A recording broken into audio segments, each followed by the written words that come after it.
खरं तर दावेदारी शिंदेसाहेबाचीच आहे, कारण त्यांनी बंडखोरी करून सत्ता स्थापनेकडे भाजपला नेलं आणि भाजप सत्तेत आलं.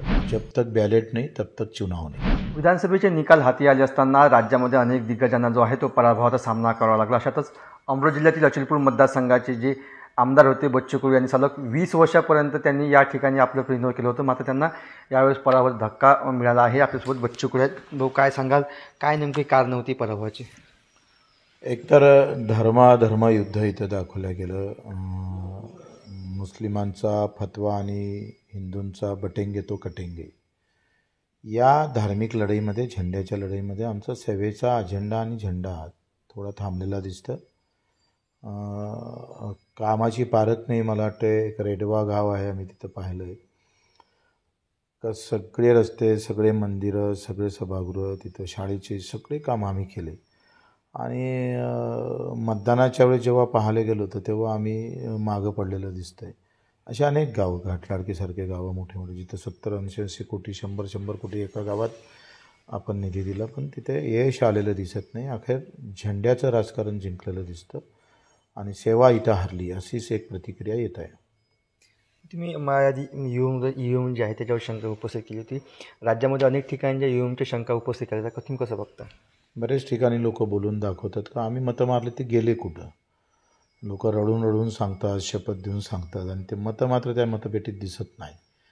हे थोडं वातावरण असं दिसतं आणि त्याच्यामुळं आज आम्ही बैठक बोलावलेली आहे. त्यावर चिंतन मंथन करू, सगळी माहिती घेऊ आणि मग समोर जाऊ. काँग्रेसचे खरगे असेल, उद्धव ठाकरे असतील किंवा शरद पवार असतील, यांनीसुद्धा आगामी काळामध्ये आम्ही ईव्हीएमविषयी आवाज उचलत सांगितलं होतं. तुम्ही काय? मला वाटते मगा बोलताना मी विसरलो, जब तक बॅलेट नाही तब तक चुनाव नाही, अशा प्रकारची घोषणा देणं आता फार गरजेचं वाटतं. आणि भाजपने सुद्धा ते स्वीकारलं पाहिजे का बॅलेटवर आपल्याला तुम्ही लोकसंख्येचं कारण दाखवत असेल तर 2 दिवस लेट होईल, काही फरक पडणार नाही. 5 वर्षासाठी जेव्हा निवडणूक प्रतिनिधी आम्ही पाठवतो तर मग सगळ्यांचीच इच्छा आहे आणि आपण पारदर्शक भूमिकेचे आहे आणि भाजपचं जर बहुमत आहे आणि त्याच्या बाजूनं जर लोक आहेत तर मग बॅलेटवर घ्यायची अडचण काय आहे. आणि मग एक नारा मानला पाहिजे, जब तक बॅलेट नाही तब तक चुनाव नाही, अशा घोषणेनं समोर येणं गरजेचं. व आता राज्यामध्ये मुख्यमंत्री पदाचा तिढा जो आहे तो कायम असला आहे. मुख्यमंत्री तुम्हाला कोण वाटतं, कोण व्हायला पाहिजे? खरं तर दावेदारी शिंदेसाहेबाचीच आहे, कारण त्यांनी बंडखोरी करून सत्ता स्थापनेकडे भाजपला नेलं आणि भाजप सत्तेत आलं.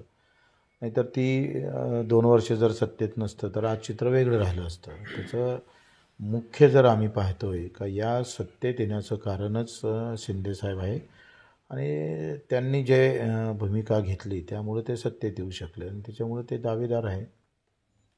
हो, तुम्ही दिव्यांग कल्याण मंडळाचे अध्यक्ष आहात. तुम्ही या माध्यमातून संपूर्ण राज्यभर सेवा दिली. आता त्यामध्ये तुम्ही समाविष्ट असणार का सरकारमध्ये, कसं बघता?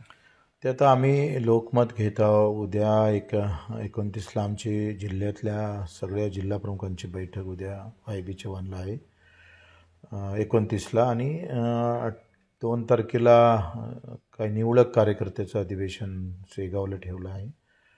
आणि काही माहिती आम्ही मागितली आहे लोकांकडून, सत्ता की सत्तेच्या बाहेर दूर, सत्ता किंवा सत्तेत राहायचं का सत्तेच्या बाहेर राहायचं, झेंडा घ्यायचा हाती का सेवा करायची, हे 4 प्रश्न आम्ही लोकांना विचारू आणि त्याच्यातून काय कळलं ते मार्ग काढू. बच्चू कडूंचा आता पराभव झाला, आता जुने बच्चू कडू रस्त्यावर दिसतील का? शक्यता आहे. न दिसायला काय झालं, आम्ही जुनेच आहो, नवीन झालोच नाही मी. त्याच्यानं सत्तेत असतानासुद्धा बच्चू कडू विधानसभेत कधी थांबला नाही. सत्तेतल्याच लोकांना सत्तेसोबत राहून आम्ही पाहतो हैराण करण्याचं काम बच्चू कडूंनी अतिशय प्रामाणिकपणे केलं. धर्माच्या झेंड्यामुळे जो आहे माझा पराभव झाला, अशी जी प्रतिक्रिया आहे बच्चू कडू यांनी दिली आहे. महाराष्ट्रातील सर्व बातम्यांचे विश्वासार्ह व्यासपीठ, सकाळच्या सर्व सोशल मीडिया प्लॅटफॉर्मला लाईक, फॉलो आणि सबस्क्राईब करा. तसंच सर्व नोटिफिकेशनसाठी बेल आयकॉन प्रेस करायला विसरू नका.